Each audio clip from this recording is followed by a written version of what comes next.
Hi there, everyone, and I'm really pleased to be hosting this webinar this afternoon on AI in education. I had the fortunate privilege to go and see Chris talk at the Head Teacher Conference back in October last year, and he really came up with some thought-provoking ideas of how it can help school leaders in schools to make their job a lot easier. And he also goes through the sort of, as it says in the title, the hype and the helping hand, how not to get distracted by all the other things in AI, and actually how is it going to help you in schools. And so I'm really privileged to be here with Chris today. I'm really glad that you can do this chat. Welcome, Chris. Thank you. What a lovely introduction. I'm really pleased to be here. Thank you for inviting me. And it's such a lovely day today as well, which always helps. So as I've been introduced, my name is Chris Carter, and I'm the Education Technology Advisor for HFL Education.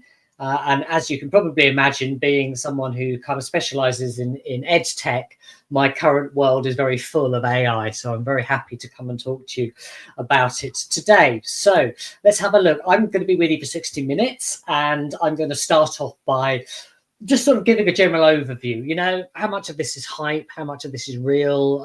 You know, how much could it be a helping hand to us, to you as school leaders? But really, the main part of this afternoon is practical examples, and I want to actually go through and use AI in front of you and actually demonstrate some various uses. So the way I'm presenting today is I'm using my slides, but I've got them in a browser, so I can flick between different browser tabs, which saves me doing lots of complicated screen sharing. I only have to share once, and I'll show you lots of practical uses of AI, which I hope, you know, some of these you'll be able to take away and implement yourselves. But of course, I wouldn't be able to talk about AI in my role without flagging some of the important considerations and actions. So for the last part of the session, we will talk about that. So that's what I plan to do in the 60 minutes. It will be a full session. I will be moving at quite a rate because there's so much I want to talk to you about, because it's quite an exciting, or I feel, I'm sure you do as well, it's quite an exciting and interesting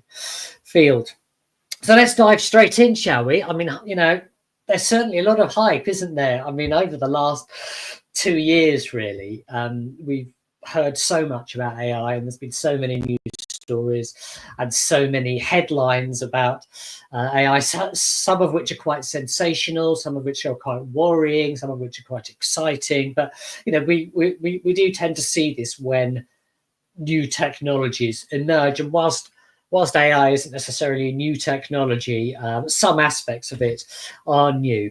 And when we have a new technology or something that is sort of new to us as users, we often see this cycle, and you may have heard of the Gartner hype cycle, but you can really apply this to so many different technologies that have come along. But there's this kind of the technology breaks through, and then there's these huge inflated expectations about how this is going to change everything, and this is fantastic and amazing, or terrible and awful. But you know, there's a lot of talk about it, a lot of expectations, and then it kind of plunges into this trough of disillusionment when people realize that, oh, perhaps it's not as good as I thought it was going to be, or there's all these things I need to worry about, etc., etc. But after a while, there's a period of enlightenment into maturity where people begin to realize, okay, it's not good for everything, but it's really good for this, but not for that. And it kind of settles down and gets into a kind of stream. And then we start seeing the real benefits without all the hype surrounding and things. And, you know, I don't think we're there yet. I think for most of us, we're somewhere around here. So either we're kind of still maybe got inflated expectations or grand expectations, or maybe we've plunged over the top and we're heading into the trough of disillusionment. I think, you know, in my experience, that's where kind of most of us are at the moment. Give it time and we'll reach the enlightenment and maturity stage, I'm sure. But I don't think we're quite there yet in education. But I think we can confidently say that it is already changing the way we work, the way we use technology, the way people access information, the way people learn and access learning, you know, particularly adults and older learners, and the skills that we need as professionals and the skills that we acquire as we use technology on a daily basis, they're changing as well because of the presence of AI, much like the World Wide Web. So, you know, I'm old enough I hate to say it, but I'm old enough to sort of quite clearly remember when the World Wide Web came along and it became something that was available to all of us. And that was in the mid-90s. I'm sure some of you here today can also remember that.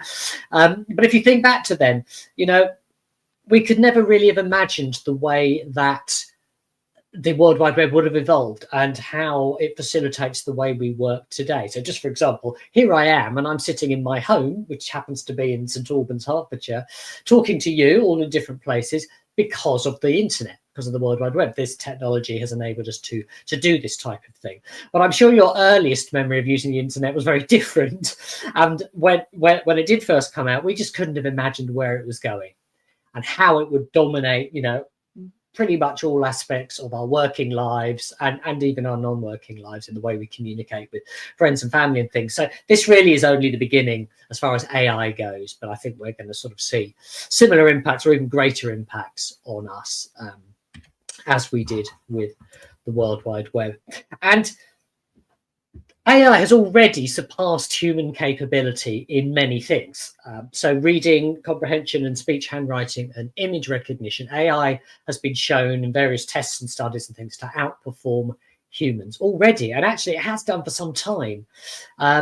So, you know, once again, this kind of reinforces that, in the relatively short time it's been around, it can now outperform humans in these areas. What's it going to be like in 5 or 10 years? Who knows?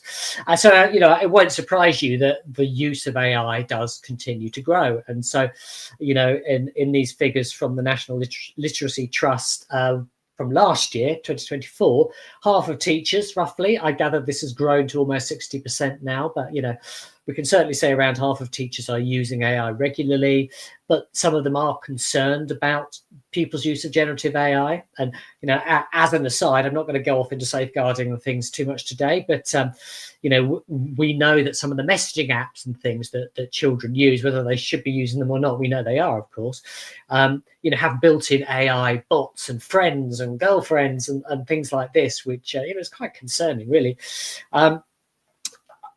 And also, you know, 75% of teachers say that they need or they want more training and support in how to use this effectively. So I think that's an interesting and important statistic there as well. And last year in December, so just at the end of last year, the EEF did a trial on using ChatGPT. Significantly wasn't just using ChatGPT, it was using it alongside a guide to help teachers use it effectively. And that's an important point. But through using ChatGPT and the guide, it helped them to reduce lesson planning time by 31%. And it's very significant. So, you know, that's an interesting study. And I've put the links into the slides here, which you'll be able to follow up with later. Now, let's just take this back a bit. So what is AI and what am I talking about and what sort of uses of it are appearing in education? Well, we're talking about technology that performs tasks that typically require human intelligence. And there are several different types of AI, some of which have been around for many, many years. We may not have really thought about it, but it's been there. And then some of which have emerged more recently.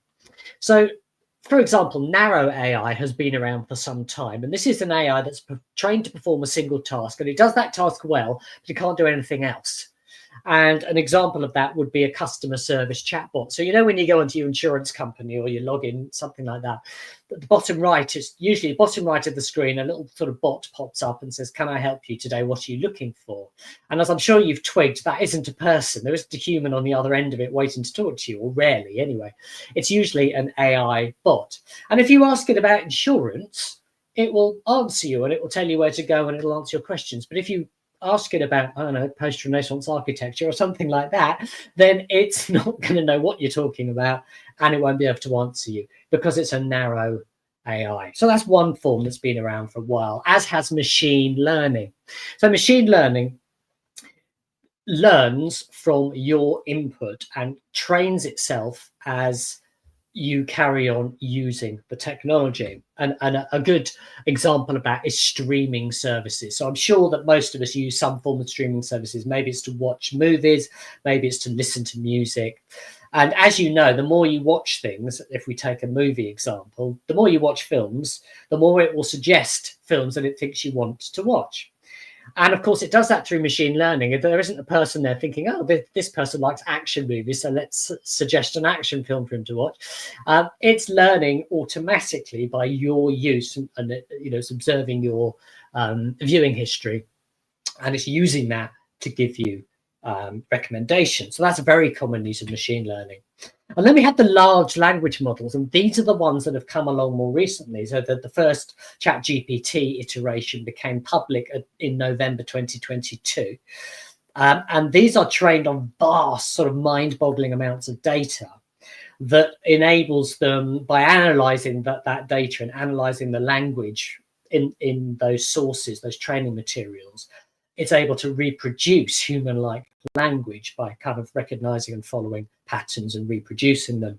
So examples of this are ChatGPT, Copilot, Gemini, and that type of thing. And that's what I'm largely going to be concentrating on today, because these are the ones that we can use to hopefully reduce workflow and give us more time to do perhaps more meaningful activities. So in the context of education, if we take that and put it into schools, what does this look like? Well, narrow AI, Microsoft, for example, are producing tools which they call learning accelerators. And one of these, for example, is Microsoft Reading Progress. And, you can read to it and it will analyze your reading and it will give you feedback on words that perhaps you mispronounced or missed out and things like that. But that's all it does. If you ask it to do maths, it can't do that, although there is a separate tool that does that. But Microsoft Reading Progress is there to help you with reading. It's a narrow AI.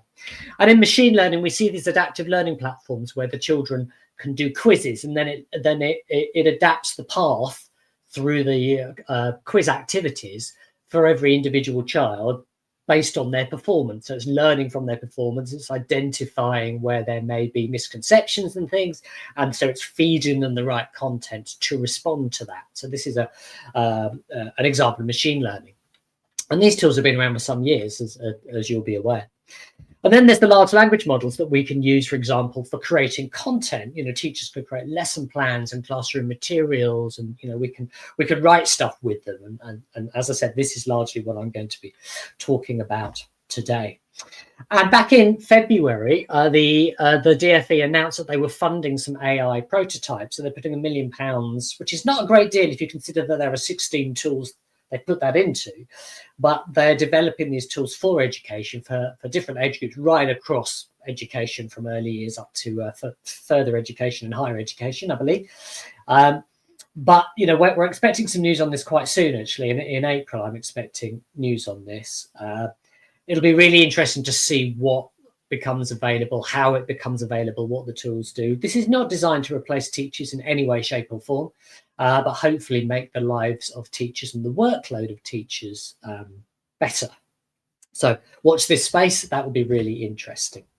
But at the end of the day, AI, I think, really does have the potential to, I won't say save you time. It's not about saving time. It's about repurposing time to give us time perhaps to spend less time on things that are maybe just laborious, but have to be done, to repurpose that time for things that we find more meaningful. But AI really can do all of these things. I won't read through them. You can see them on the screen. It's just a thought shower of things that generative AI may be able to help you with. And there is so much more. I just kind of did this thought shower, and it can do all of these in minutes, really. And so there is a very genuine potential for it to save time or allow you to repurpose time. And one thing I find it brilliant for, and that affects me and has been a game changer for me in my role as an advisor, is blank page syndrome, because it doesn't exist for me anymore. So when you've got to write something, you're writing your report to the governors or something like that, and you're sitting in front of a blank piece of paper ready to get started on it. And that's the hardest bit, isn't it? Once you get into a flow, it's not so bad, but getting started is difficult. And with generative AI, you can take away that difficulty. It can get you going, and then of course you put your own work into it. But I found that to be hugely helpful. The starting point with any technology, though, is why are we using it in the first place? What challenges do we face? And I think it could be really helpful to just sit back away from the technology and think, okay, what are my challenges? What takes me too much time? Obviously, accepting the fact that challenges in education are complex things and we can't just plug in an AI and solve them. But there may be things that take you too much time, so you can't spend your time on other things. And might AI be able to help me with that? So we need a purpose to kind of start using it.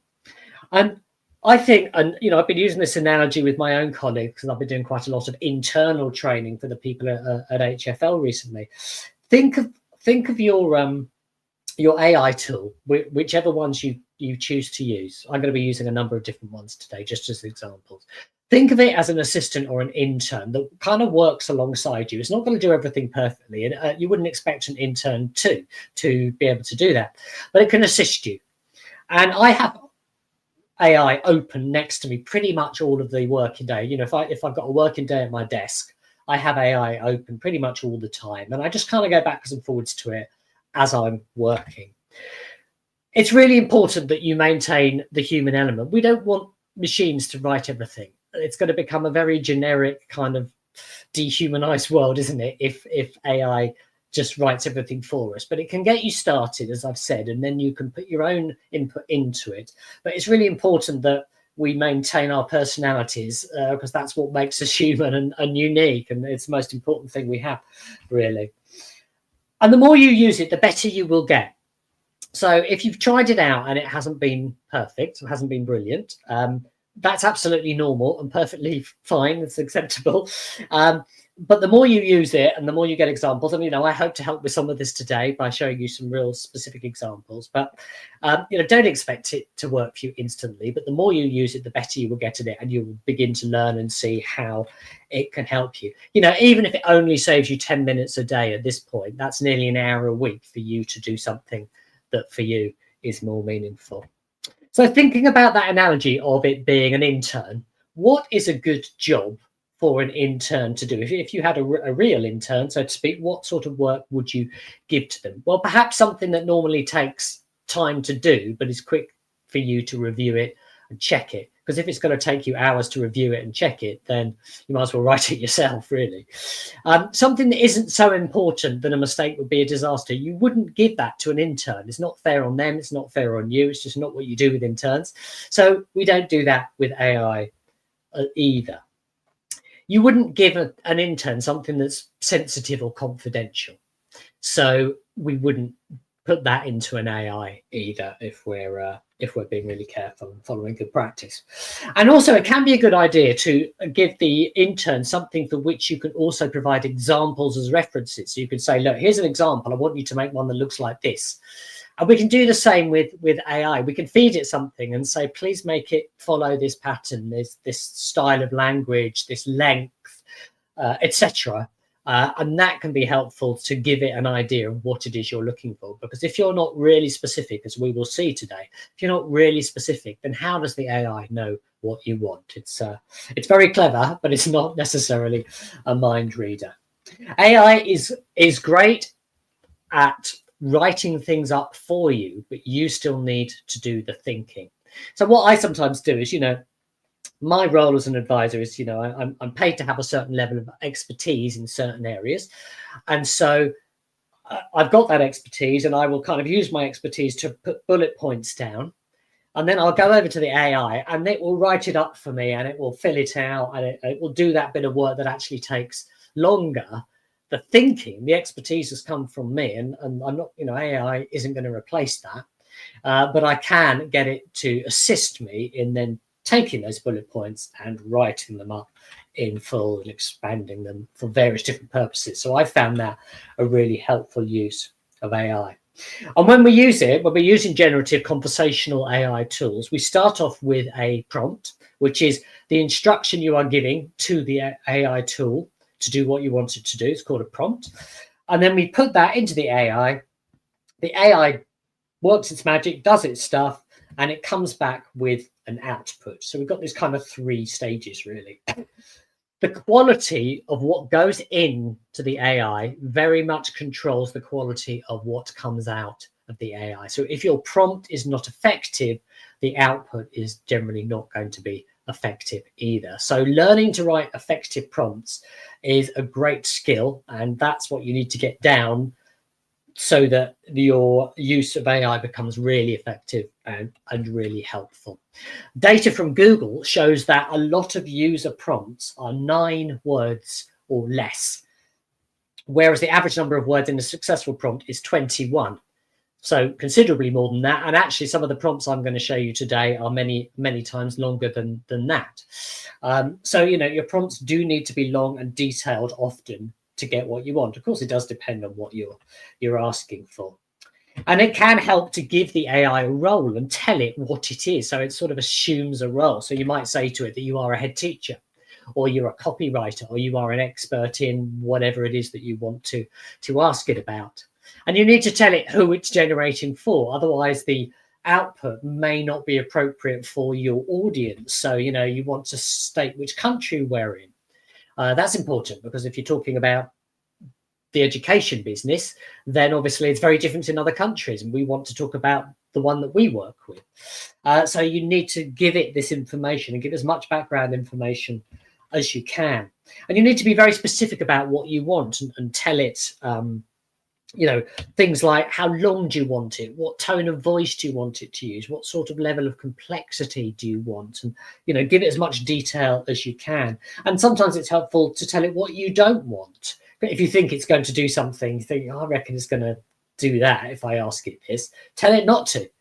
And through this, you can get much better responses. And if the first response you get from the AI isn't quite right, you don't need to start again and kind of think, oh no, I've got to rewrite my prompt. You just carry on the conversation. So you tell it where it went wrong and say, okay, please could you do this? Please could you do that? Give it a bit more detail, kind of nurture it through the process. And we call this iterative prompting. And in my experience, iterative prompting is the key to success. So it's rare. Certainly from my experience, it's rare to have a one prompt, one response AI interaction and the job to be done. It's generally a conversation to develop it until you get the response you want. We call these chatbots. We call them conversational AI tools. This is things like ChatGPT. They are chatbots. Chat, the clue's in the name there. So that's what you do with it. You have a conversation with it. And that way, I find you generally get better results from it. And if you're thinking to yourself, well, that would take me as long as it would just to do the work myself. Well, quite possibly at the beginning it might. But once you've had a successful conversation and worked out what it needs to know, you can save that prompt and you can reuse it. And you can tweak it for next time so that you don't have to start from scratch with your prompts each time. And this is what I was saying about the more you use it, the better it's going to get for you. And you can kind of build up a document or a OneNote file or whatever platform you use. You can kind of save your prompts and you can just copy and paste them. That's what I'm going to be doing in a moment when I start to show some practical examples. I've got them all written down next to me on a separate screen in a text document, and I'll just copy and paste them because they're ones I've used before and I use regularly. Before we do that, let's ask our first question of the afternoon. And I'm going to ask you to put your answers to this, if you wish to join in the chat. I'm going to carry on talking, but I'd like you to sort of just think about, you know, what is your current feeling about the potential impact of AI on education? Do you think this is going to be profound, or do you perhaps think it's being over-exaggerated? As, let's face it, some technologies in the past have been over-exaggerated and perhaps haven't had the impact that we've hoped for and assumed may come from it. I could probably spend all afternoon talking about technologies I've seen over the years because I have been in this business for quite a few years. So let's just pop some thoughts in the chat. You can see each other's comments in the chat there. But I'm going to carry on talking and I'll look back at those comments as they come in. So now I'm going to dive into some practical examples where I'm actually going to show you the prompts that I might use to do certain tasks. Before I do that, I have to say this. I'm an advisor. It's my kind of duty to say this, but before you start using any AI tools or any technology tools, really, it is your responsibility to check the terms and conditions, privacy policy, make sure you're comfortable with them. And if you are using any data with AI tools, as with any tool really, then a data protection impact assessment may be necessary. None of the examples I'm going to show you today are using any form of data, so I'm just using free, publicly available AI tools because the sort of use I'm using is pretty low risk. But it is important to consider that when you're using any tools. And the first one we're going to think about is writing emails, but particularly difficult emails. I don't think any of us need help in just writing an email. We do it so often that I don't think we need help with that. But writing difficult emails is a different matter. We've all done it. You have to do it more than I do. But, it can be a process of thinking about it for too long, and thinking, how am I going to start this? How am I going to word this? What am I going to say? So I find that it can be very helpful with this type of use. I'm going to use Google Gemini for this example, but it could be any of the conversational AI tools. I'm just using different ones to show you different examples. So as I said earlier, when I'm making my prompts to write my email, it might be helpful to give the AI a role, to tell it what tone of voice I want it to use, to tell it how long I want the example output to be. Obviously, I need to give it a sort of outline of the content, but I'm going to keep this anonymous. And what I'm not going to do is take the email that perhaps I'm responding to and copy and paste that into the AI and say, reply to this. The reason being, I know it's just an email, but technically speaking, and I'm not a lawyer, but this is my understanding. Technically speaking, that email is the intellectual property of the person that wrote it. And so technically, I need their consent to put it into an AI tool because they are the copyright holder. So I'm not going to do that. I'm just going to summarize the complaint, in this case, that I have received. So let's have a look at my prompt. I've started off by giving the AI a role. You are a head teacher in a primary school. And I've gone on to say that this school is in England because I want to keep the context to the country that I'm working in. I've summarized the complaint. So here's something you're probably familiar with. Neighbours are complaining about the way that the parents park and pick up time. It's inconveniencing the neighbours. They also think it's dangerous, safety risk. So we need to respond to this. So I've asked it to use a professional, polite tone, of course. I've asked it to keep the response within 200 words. So it's going to be fairly to the point. It's not too rambling. And I've asked it to use British English spelling because by default, these tools are from American companies. They will use US spelling unless we tell it otherwise. So I usually put that in my prompt. So I've got quite a long prompt there. And I'm going to copy that from my notes. And I'm going to go to Gemini. So this is Google Gemini, just the free version. I'm going to paste that in and click on the submit button. There we go. What did that take? 2 seconds, something like that. And there I have my response. Now, I'm not going to read through that response with you now, but what I would do next, and this is essential with any generative AI use, is that then we very, very carefully check the output. So is the content right? Is the tone appropriate? Are the spellings in British English? Even though I asked it, sometimes AI ignores you and still does American spelling. So you do need to double check. Is there anything about the output that is displaying any kind of bias or something I'm uncomfortable with? But really, ultimately, it comes down to this last bullet point, doesn't it? Would we write this ourselves? Because you're putting your name, you're signing your name off under this. So are you comfortable with doing that? And, with all our experience, we can make those judgments and decide whether it's right. So that has helped me to write a difficult email without hours of pondering and thinking about what to write. And it's done that very, very quickly. So assuming that was a successful output, I can keep that prompt. This is my responding to a complaint prompt. Hopefully I won't have to use it too often. But next time somebody makes a complaint, I can pull it out. I can tweak it, change it a little bit, describe the problem for this particular incident, and I can go back to my AI to get me to get it to help me. So that's one example. Let's look at our next example, which is creating slides for a presentation. Okay, so lots of reasons why you have to create slides. I was speaking to a head teacher. Actually, he's the CEO of a multi-academy trust now, but he'd been, I shouldn't use the term dumped into the role of head teacher, but there was, for some reason, there was one of the schools in the trust was lacking a head. So he had to obviously go and fill those shoes, had to do an assembly, used AI. The assembly was produced in minutes, and he didn't have to stress over creating an assembly for however long that might take. So I'm going to use a tool called Gamma, and I'm going to use this prompt. So once again, I've given it a role. I've told it that it's doing a 40-minute presentation about data protection. So this is something that you might have to do annually, for example, around GDPR and making sure that everybody knows what they need to do so that we keep our data safe and secure. So once again, I've given it some context, primary school in England, and I'm going to put this prompt into Gamma, and I'm going to ask it to produce a training presentation for me that I can then amend, adapt, make it my own, and do my staff meeting on data protection. So let's go to generate. I'm just going to change this to British English because it's in American English by default. I'm going to paste that prompt that I've shown you. I'm going to generate an outline.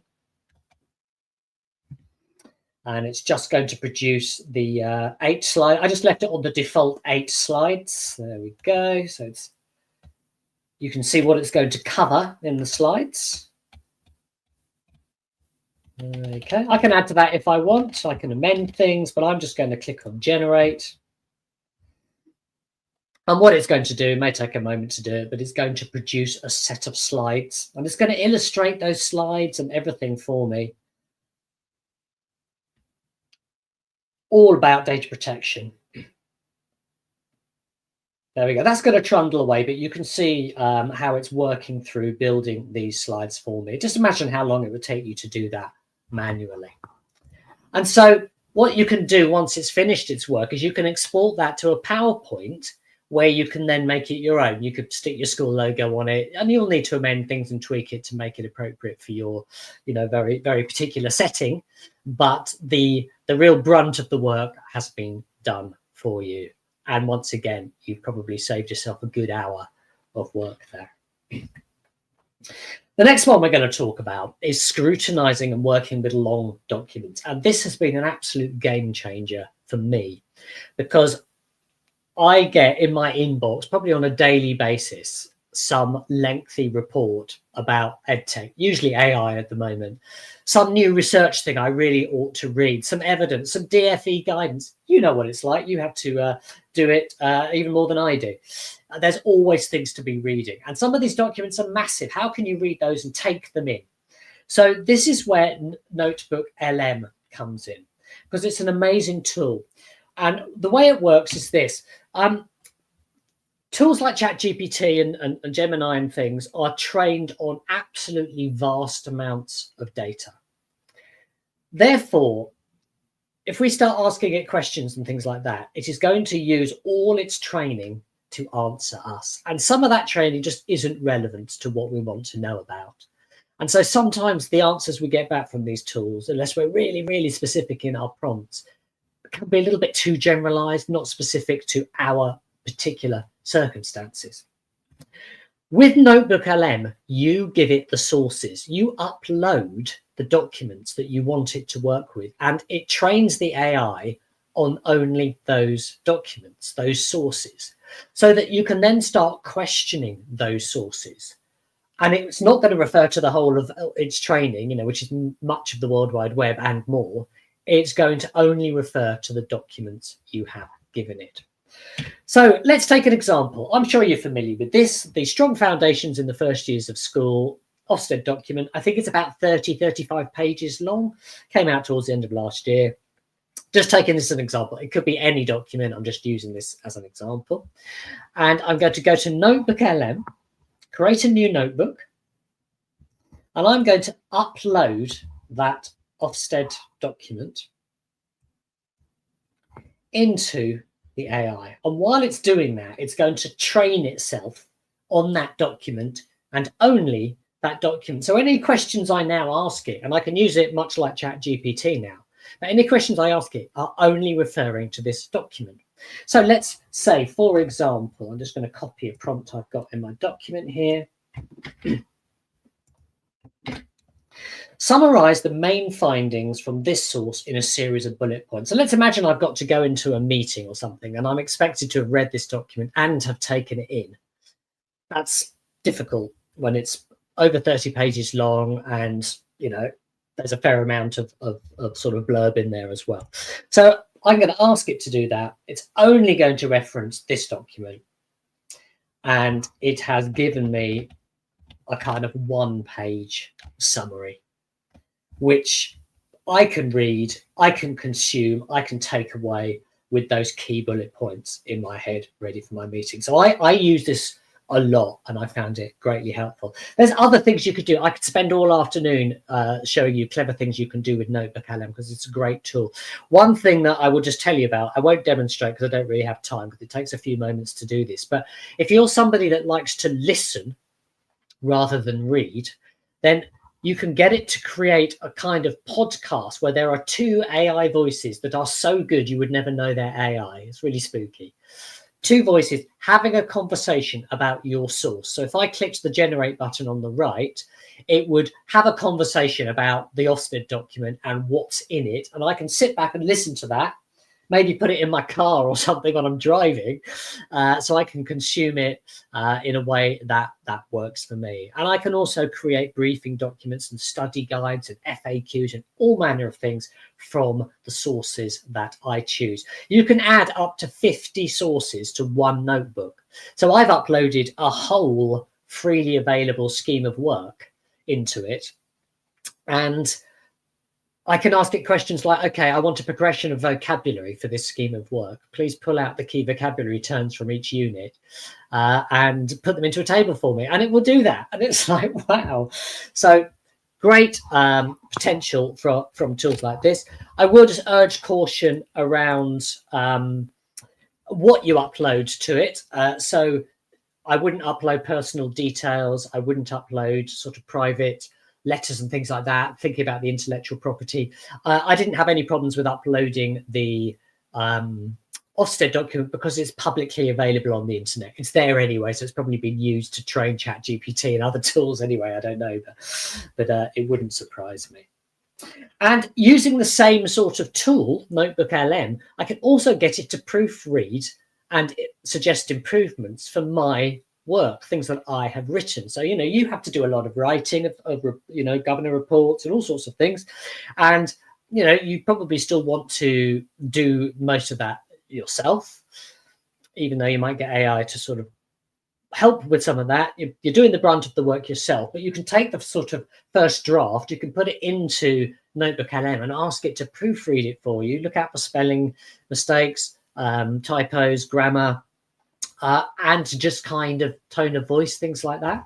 So let's have a quick go with that, shall we? I'm going to create a new notebook, and I'm going to upload a blog post that I wrote, or the draft of a blog post that I wrote some years ago before I had any contact with AI, or any knowing contact with AI anyway. So this was about using technology on World Book Day, and we looked at digital storytelling and things like that. So I can then say, I'm just going to copy my proofreading prompt. So I can ask it to please proofread the source document for spelling and grammatical errors based on British English.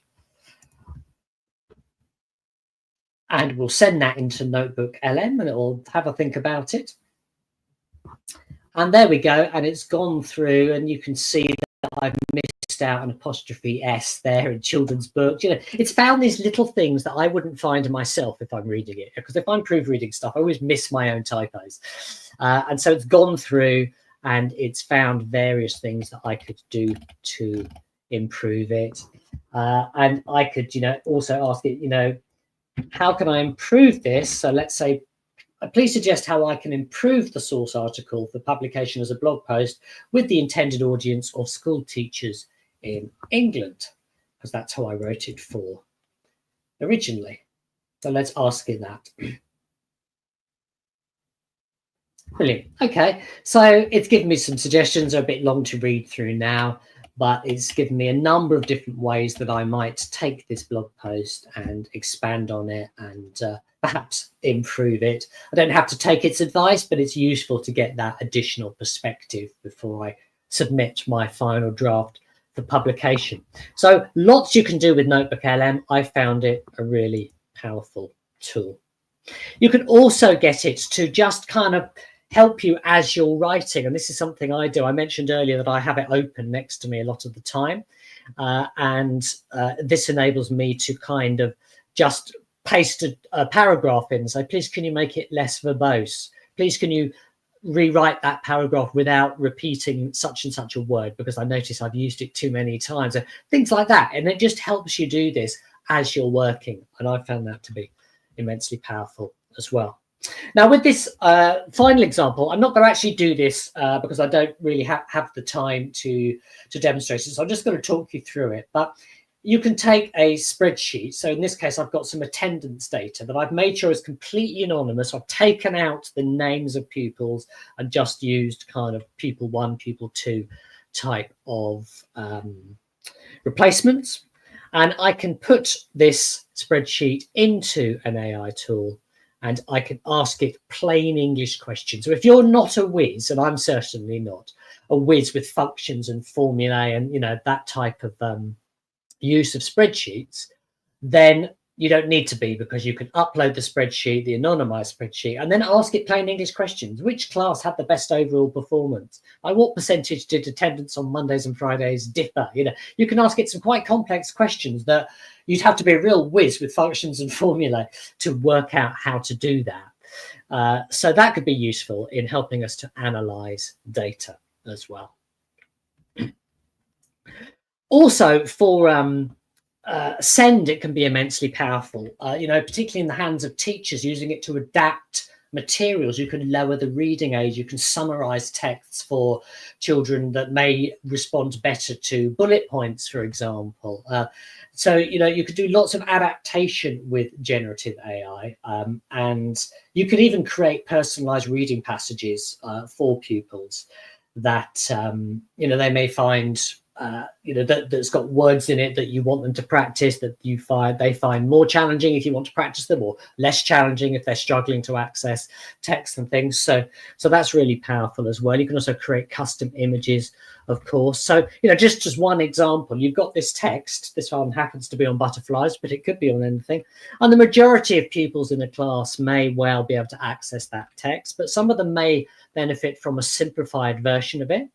And some of them may benefit from it being presented in a different way, for example, bullet points. And, you know, I'm one of these people that much prefers bullet points to flowing prose if I am, you know, having to sort of consume and learn something from a text. So, you know, that's just one example of how it can support send. And also just, you know, think about supporting parents at home as well, you know, home learning. You know, if I'd had generative AI when I was supporting my children through homework and things, they're all grown up now, so that's not an issue. But, you know, I struggled with maths in particular because I was taught it in a completely different way. And so I didn't really know what they were coming home with. But if I'd had generative AI, of course, you know, it could have really supported me. So, you know, we could potentially support parents and carers at home to support their children.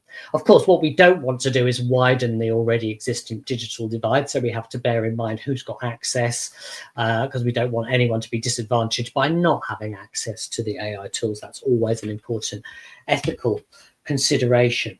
But, you know, just in general, supporting families with writing letters, language translation, answers and explanations. There's so much that, you know, perhaps we could support families with. You know, because it's not just in the school that AI can be of support.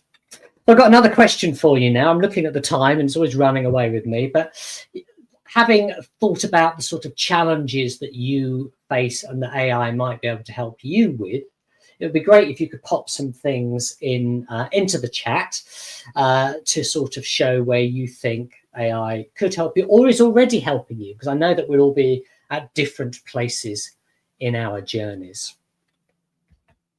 I'm going to finish off our session by talking about some of the kind of essential considerations. And as I said earlier, I can't really do any presentation on AI without bringing an element of this into it, because of course it's important.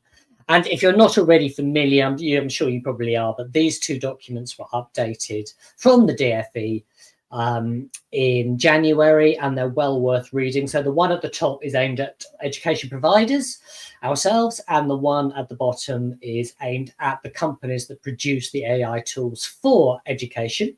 But it's really interesting to read that and see what the DFE's expectations are of those companies that are providing the software that we might be using. So they kind of give us some good example. For example, and I'm quoting directly here, it is recommended that personal data is not used in generative AI tools. Another important consideration is copyright and intellectual property. So materials protected by copyright can only be used to train AI if there's permission from the copyright holder. And we need to understand, and teachers need to understand, that work created by pupils is probably their intellectual property, the pupil's intellectual property, and therefore consent would be required to put it into an AI tool. Of course, pupils in primary schools can't give consent legally because they're too young, so it would need to be their parents and carers, and it's a whole process to go through. So that's some of the guidance in those documents. And of course, we have our legal statutory obligations as well, which are safeguarding, data protection, and intellectual property. So of course, it's important that sorry, I've gone back too far there. So it's important that our use of AI aligns with our safeguarding policy and keeping children safe in education, and it aligns with our data protection policy and UK GDPR.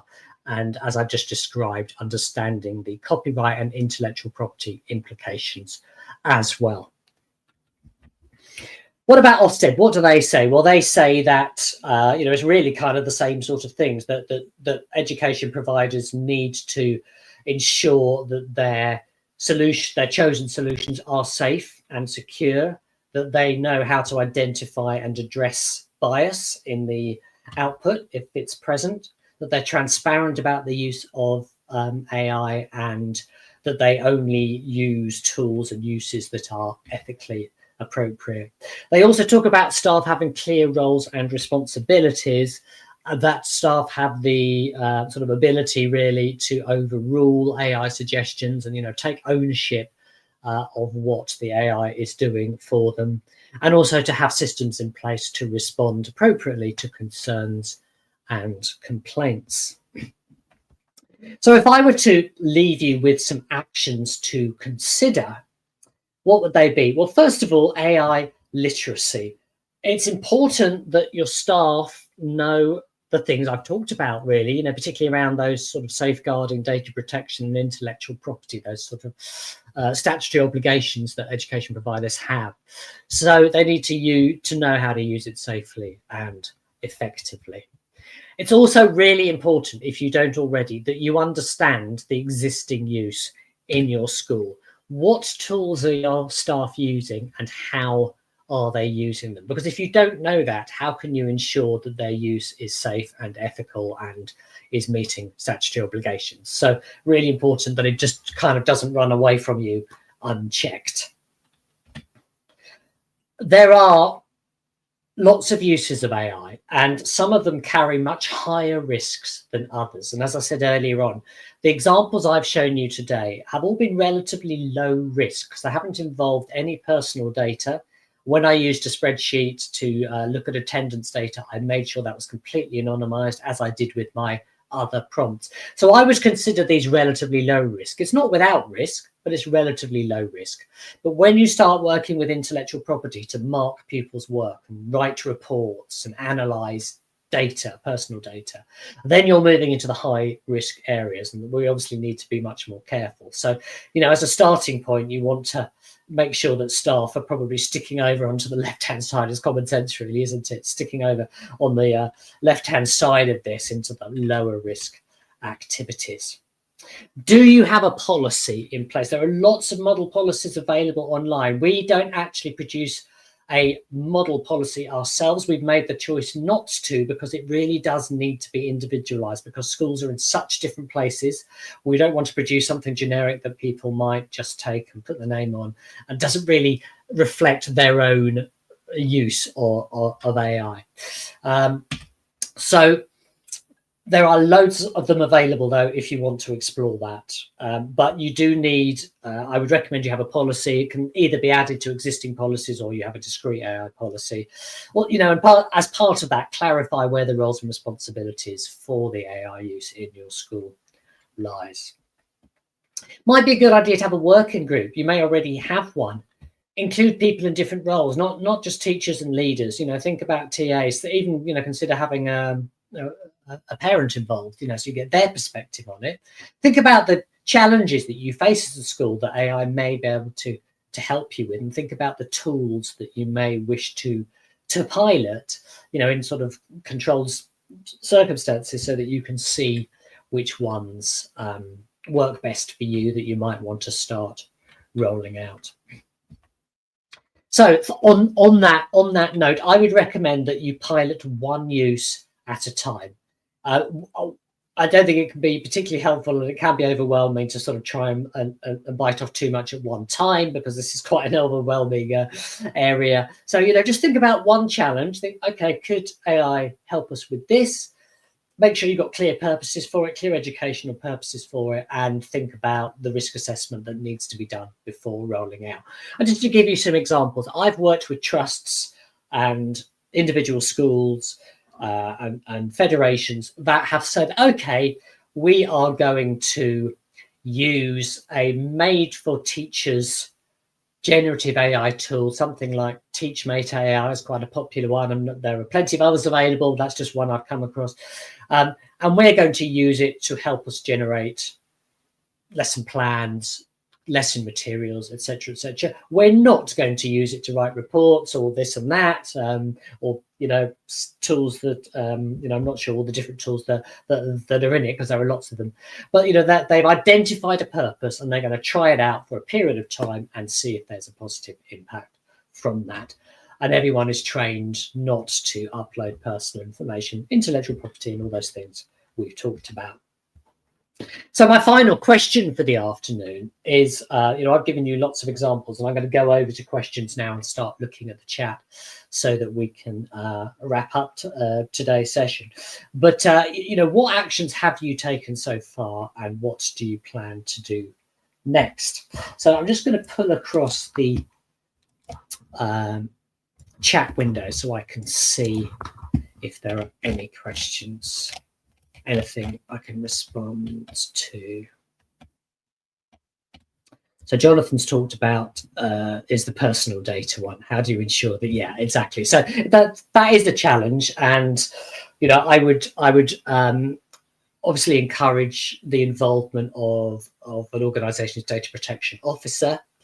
At the end of the day, it comes down to unfortunately scrutinising the privacy policies and seeing whether you're comfortable with what is stated in the privacy policy. I am hoping, I mentioned this earlier, but when I talked about the DfE funding these tools, I'm really hoping that the result of that is that schools in England or UK are provided with tools that we can trust, because the DfE has done the due diligence. At the moment, it's all down to the individual doing their own due diligence, and of course that's really important, but it would be great to take away some of that anxiety around data protection, so we've got the confidence to explore and benefit from these tools as much as we might benefit from them.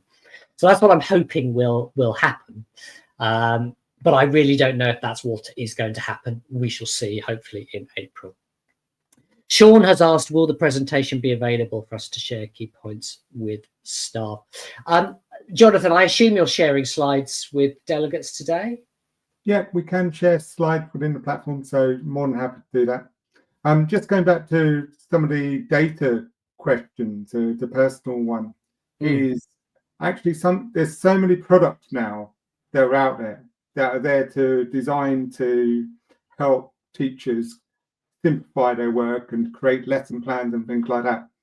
What we find in our community is not knowing who owns that company, if that makes sense. Oh yeah, yeah. Where is that data being stored? And how is it? And we've got a lot more adaptive teaching help and things like that. So that's more of the questions that come up quite often in our community. How do you know it is safe? Yeah, absolutely. And often, you know, it is a case of actually engaging directly with the companies themselves. If you do read the terms and conditions, I've often seen that actually the terms and conditions take you off to, say, Google's terms and conditions. And in fact, what you realize there is that really what you're using is probably Google Gemini or one, you know, a Google large language model in the background. And the company that you're buying the product from has built what's called a wrapper, and a wrapper basically sits between the user and the large language model and makes it easier for the user to use the large language model without having to be an expert at writing prompts. So here's your magic lesson planner, year group, lesson objectives, topic, blah, blah, blah, blah, and it produces your lesson plan rather than you writing a prompt. And these are called wrappers. And when you dig into them, you will see, and it is usually stated in the terms and conditions and privacy policy, you will see that actually you are using ChatGPT, but with a wrapper in front of it, or Gemini, or Copilot, or often a combination of all of them, and it's kind of using all of them at various different points. So, you know, I don't have one perfect answer for that challenge, for that question, but often it is a case of reading through the terms and conditions where you will see it, going directly to the company. And also just assuming that, you know, if it's a US based tool, then the chances are that data is going to be stored in the US. Now, that's not necessarily in itself a problem if the right protection is there. That's my understanding of GDPR. Not that I'm an expert by any means, but you might want to choose organizations and companies that are UK based and openly state that they store their data in the UK or in the EU. And certainly there are quite a few of those, and I know schools that are trialing, you know, some quite what I would consider high risk uses of AI with British companies that they've talked to directly and have the confidence to move forward with. That's good to know, and actually that would help. I mean, there's been so many good tips that you shared with us today. I mean, I'm a great fan of the Notebook LM. I love how it good. I love the podcast style. I listened to the curriculum review that came out the other day. I put it into there, and I got a podcast. I'm listening to all the highlights of it. Yeah, it's a sad life I lead. No, it's not. It's amazing, isn't it? And before the live session started this afternoon, everyone, Jonathan and I were discussing Notebook LM, and they just introduced a new feature where you can actually verbally ask it a question. You can actually, as you would ask a person, say, "Could you tell me about this?" And those AI voices will listen to you, and they will speak back to you and tell you about the thing that you asked about. I mean, it is scary. It is the science fiction movie, but it is real. It's a bit clunky at the moment. It's a bit slow and clunky at the moment, but give it a month or two and it'll probably be just seamless. You know, it is a rapidly evolving technology. And it is rapidly evolving, isn't it? That's the thing. Since was it 2023 that we had the big output of the chat, and we had all those sort of things that are coming out. Actually, how things have moved forward so quickly in 18 months is incredible. And actually, it's totally, yeah. There is a lot of hype about it, but actually, if you use it properly, it can really help out. So thank you, Chris, for all those tips and ideas. And yeah, look forward. I'd love to invite you next year to come and do another one. Well, yeah, absolutely. I'd be very happy to come back. Yeah, very happy. We'll see how it's moved on. Yeah, totally. And Sean said it was very inspiring. So thank you very much for. That's a pleasure. Well, thank you for having me. I've enjoyed working with you this afternoon. So thank you very much. And if they want to find out more information on what you do, how could they get in contact with you? So shall I put my email in the chat? Fairly simple one, Christopher. Yeah, I can run training, insets, all that sort of stuff. I'm doing an awful lot of it at the moment, so very happy to do more. So yeah, feel free to get in touch with me directly if anyone wants to. Brilliant. Thank you very much, Chris. And thank you. thanks for everyone for joining us. We've had quite a few this afternoon, so have a good rest of your day. Thank you all.